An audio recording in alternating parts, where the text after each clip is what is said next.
नमस्कार, आप सभी का स्वागत है। आज हम पढ़ेंगे वाक्य। वाक्य पदों का वह व्यवस्थित समूह है जिसमें पूर्ण अर्थ देने का सामर्थ्य होता है। क्या होता है? पूर्ण अर्थ देने का सामर्थ्य, जिसका सार्थक कुछ ना कुछ अर्थ होता है। इससे पहले हम जानेंगे वाक्य से पहले की क्रिया। तो भाषा की लघुत्तम से लघुत्तम इकाई को हम ध्वनि कहते हैं, लेकिन भाषा की लघुत्तम लिखित इकाई को हम वर्ड कहते हैं। और वर्डों के सार्थक मेल को शब्द कहते हैं। शब्दों के सार्थक समूह या मेल को हम वाक्य कहते हैं। जैसे अभी आप देखेंगे यहाँ पर हम लिख दिए का म ला, अलग अलग है, तब हम इसको पढ़ेंगे का म ल, एक वर्ड के रूप में पढ़ेंगे। लेकिन जैसे हम इसको सिरोरेखा से जोड़ देंगे, क म ल संयुक्त कर देंगे, तब यह एक शब्द का निर्माण हो जाता है। अब हम इसको एक शब्द कहेंगे और इसका कुछ ना कुछ सार्थक अर्थ है। कमल का मतलब क्या होता है? एक फूल होता है। लेकिन यही अगर हम इधर उधर करके लिख दें, जैसे लमक लमक, इसका कोई अर्थ नहीं होता है। इसलिए परिभाषा बनती है कि वाक्यों का सार्थक मेल, शब्दों का सार्थक मेल क्या कहलाती है? वाक्य कहलाता है। अब आगे देखेंगे वाक्य के तत्व। वैसे तो वाक्य के 6 तत्व होते हैं, लेकिन हाई स्कूल स्तर से वाक्य के 4 तत्व मुख्य रूप से होते हैं, जिसमें होता है सार्थकता।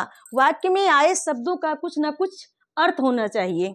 फिर है जिज्ञासा, पदों के परस्पर अर्थ के बोध की जिज्ञासा होना चाहिए। पद जो है, शब्द है, वह क्रम से होना चाहिए।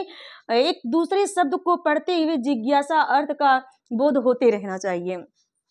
तीसरा है सानिध्य, वाक्यों के शब्दों में आसक्ति या सानिध्य होना चाहिए, अर्थात आपस में निकटता होना चाहिए, पास होना चाहिए, संबंध बना रहना चाहिए। अगला है पदक्रम, शब्दों के व्यवस्थित और व्याकरणिक क्रम को हम पदक्रम कहते हैं।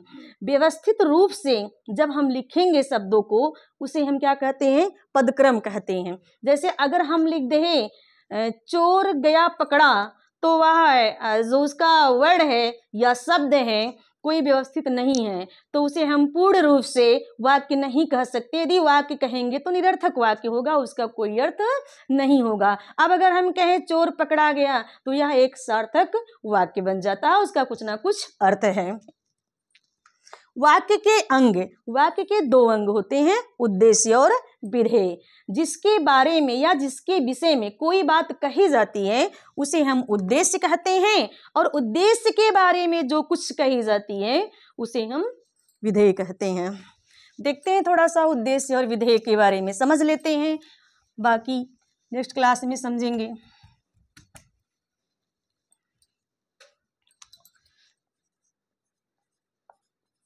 उद्देश्य को कर्ता कहते हैं, और कर्ता किसे कहते हैं? कार्य करने वाले को।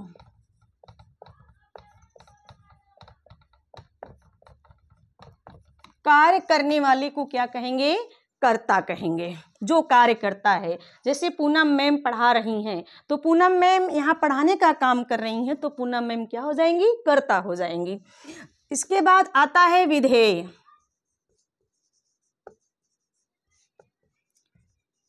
उद्देश्य के बारे में, उद्देश्य के बारे में जो कुछ कहा जाए उसे हम विधेय कहते हैं।